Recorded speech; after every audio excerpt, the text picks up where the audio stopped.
Nakakadismaya itong ginagawa ni Senator Amy Marcos na ito, na sinisira niya hindi si BBM kundi sinisira niya yung buong pangalan ng mga Marcoses. Napakatagal ng panahon, more than 30 years, no? 36 years na niyuyurakan, sinisipa, dinadaganan, tinatadyakan ang kanilang pangalan sa paninira. Na ngayon na ang mga Pilipino ay nagising sa katotohanan na lahat ng paninira ay isinantabi nila at kanilang ibinoto si Pangulong Bongbong Marcos para maituwid ang kasaysayan at upang gumanda ang takbo ng Pilipinas at makabawi tayo sa lahat ng mga pangyayaring mga lumugmok sa ating bansa.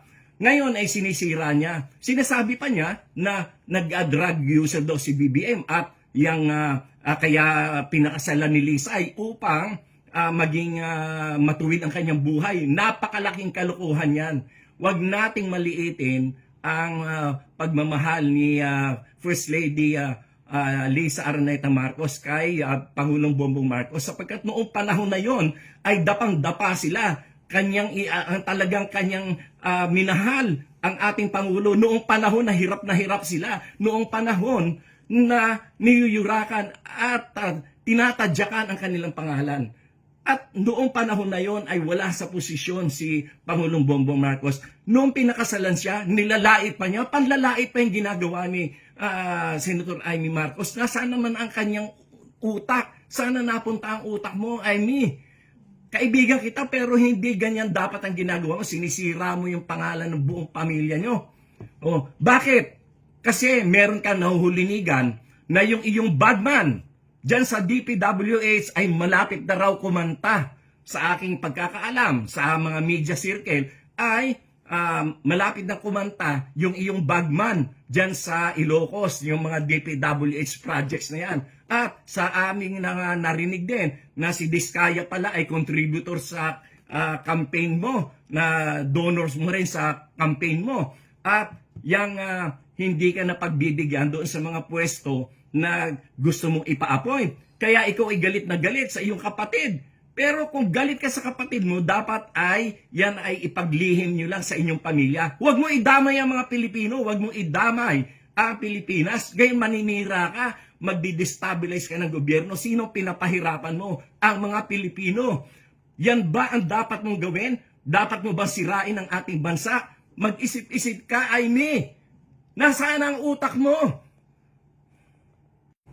At sinisiraan mo pa si BBM para ikaw ay makapagtakbo sa ticket ni Sara as Vice President. Yan pala ang plano mo, ha? Na magtumakbo kang Vice President kay Sara. Nasaan na? Nasaan ang lohika mo? Nasaan ang iyong isip na punta?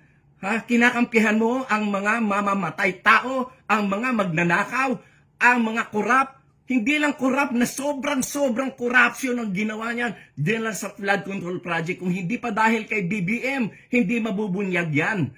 Tapos ngayon, ikaw pa ang kumakampi sa mga magnanakaw. Ano ka ba? Pambihira ang utak mo, Amy. Hindi ko malaman kung saan mo nakuha yung utak mo.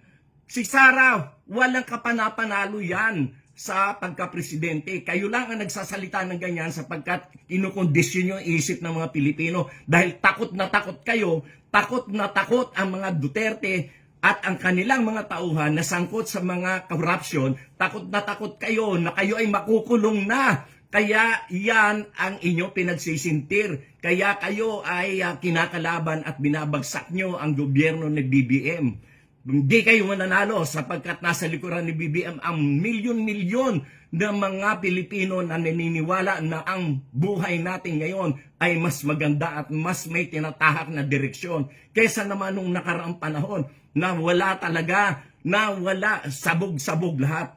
Kaya Amy, mag-isip-isip ka. Hindi ka namin papayagan dyan sa ginagawa mong yan. Sapagkat kami mismo, kami mga Marcos loyalist, kami mga taong mga Pilipino na naniniwala sa kagandahan ng ating demokrasya ang magiging kalaban mo. Hindi ka naman nanalo kahit kailan.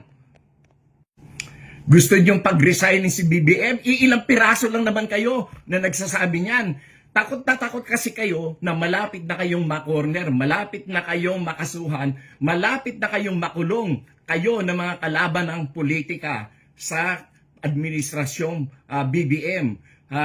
Nagsisigawan kayo, ilang piraso lang kayo gusto mag-resign, samantalang mas marami ang naniniwala at kumakampi kay Presidente Bongbong Marcos. Yung mga aligasyon niya ng mga adik-adik na yan, lumang tugtugin na yan, wala nang bumibili dyan. Kahit nga noon pang binabato yung issue na yan kay President Bongbong Marcos, anong nangyari?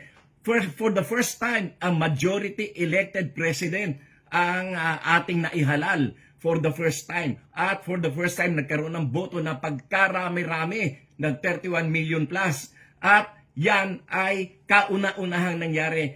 At yan ay kahit sa kabila ng paninira kay BBM na siya ay adik, na siya ay kung ano-ano mga ibinato sa kanya, and still, ibinoto siya ng mga tao ng napakarami for the first time majority sa presidential election. At yung mga adik-adik nan, lumang tugtugin na yan, wala nang bumibili dyan. Kayo lang na mga bumibili dyan, yung mga kulang, yung mga bobo